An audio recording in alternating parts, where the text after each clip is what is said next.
Hi and welcome back to my film and TV channel. We're going over to Netflix today for an adult animated comedy. Yes, we'll put a little question mark against the comedy. Comedy horror, yes, horror as in any sort of cartoon horror. Of course, sort of restricted to adult, but this is sort of teens. I'd say I wouldn't mind, I wouldn't be really worried if a 12-year-old, 11-year-old watch this sort of thing. If they get anything out of it, we'll talk about it. It's called Haunted Hotel, of course. It's familiar territory. We've been to programmes like this before, but what that makes this unusual, it's created by Matt Roller, who's the writer on Rick and Morty, of course. So Rick and Morty fans might be interested. Then again, they might not, depending on what you think. This premiered on Netflix on September the 19th, 2025. And it's 10 episodes, about 25 minutes. I'm doing this review on September the 24th, so a couple of days after that. Please, if you are new to the channel, before we talk about it, press that like button, guys. Give it a hit. That'd be fantastic. Subscribe if you like the content and you've not already done so. And yes, if you do have a hype button, it sort of appears on some methods of watching YouTube, i.e. tablets and laptops. It does appear on some and not others, but there's something called a hype button, so you can help out a channel, support a channel and the algorithms and all this sort of thing. So if you hit that little hype button, if you've got one, and give us some points, that'd be most appreciated. And if you do want to support the channel, do like what I try and do. There's other ways of doing it, but we'll talk about that later. Let's get on about this review.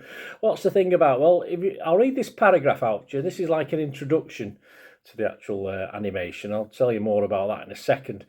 Catherine, along with her children Ben and Esther, move into the Undervale Hotel, which was owned by her deceased brother Nathan. However, it's soon revealed that the place is haunted by the quirky, restless spirits of the previous residents, including Nathan, who offers to help Catherine make the hotel's business successful.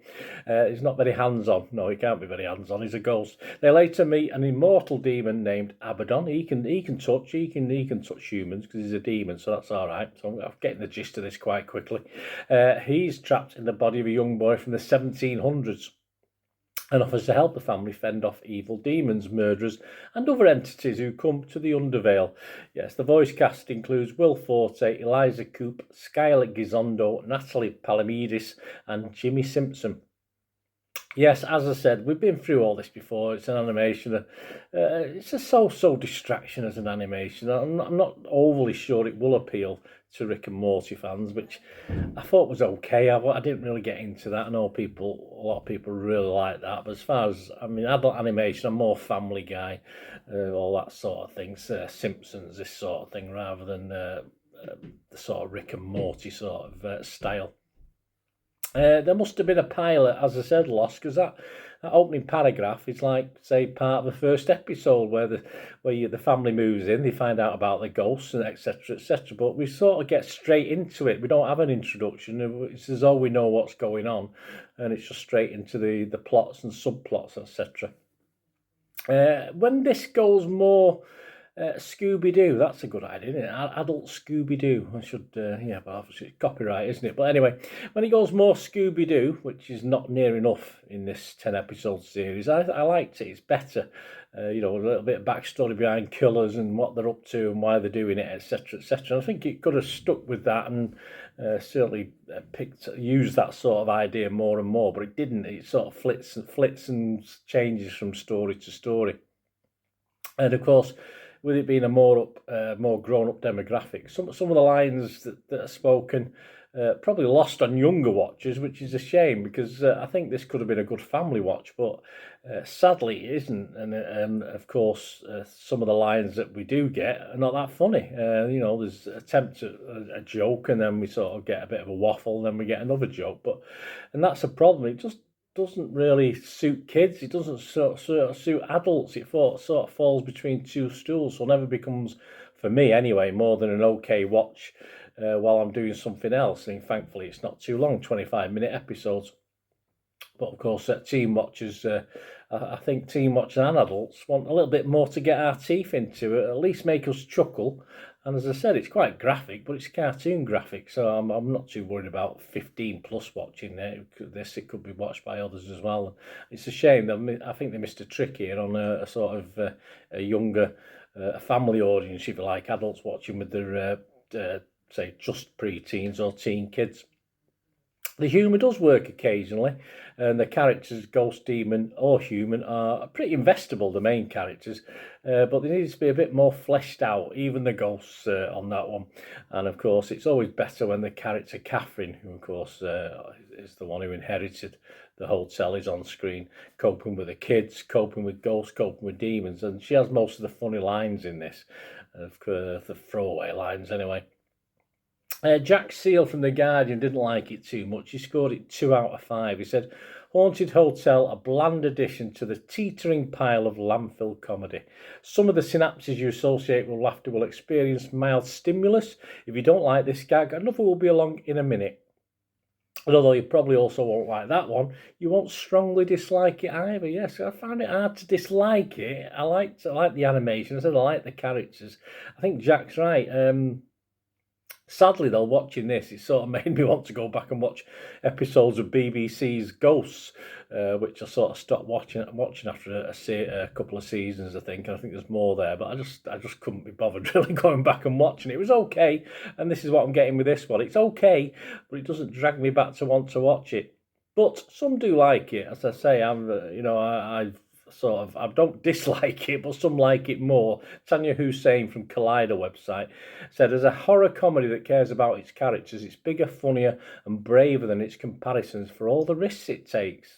Yeah, I think she's giving it a bit too much credit. Joe Kell from Decider liked it as well. He said, Haunted Hotel could be funnier, it could, but it's got fun characters and the capacity to create an infinite number of funny ghosts and monsters to occupy the hotel's many rooms. So many opportunities to throw stories at us, backstories in this is me, and new, but it just doesn't fulfill that potential. You know, he's right there. It's got fun characters, the capacity to create infinite number of funny ghosts and monsters. It doesn't really do it. It doesn't.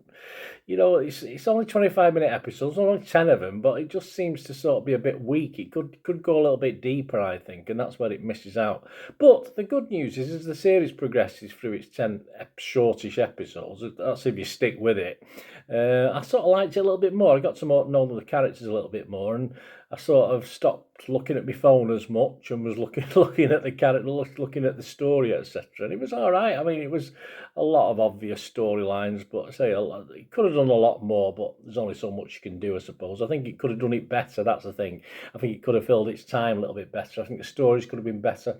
I think it could have been funnier, and everything, and I think it could have been even scarier in a way. It's not scary, but of course, to make it more a 15, because it just isn't. You know, there's lots of chopping off body parts and stuff, but it's not scary. Certainly could have been made a little bit scary, a bit darker. It could have been.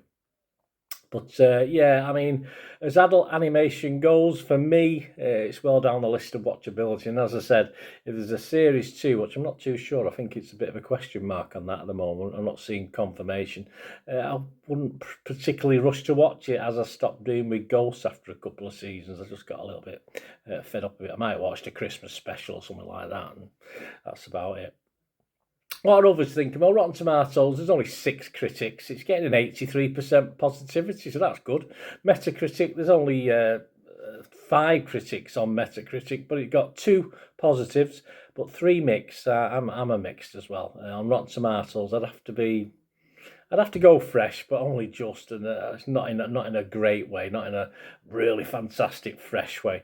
Yeah, so 2 on Metacritic were positive, 3 were mixed, so I made that 4 with mine. But there's no negative, so that's okay. I can't be totally negative on this. I just thought it lacked oomph, to be honest with you.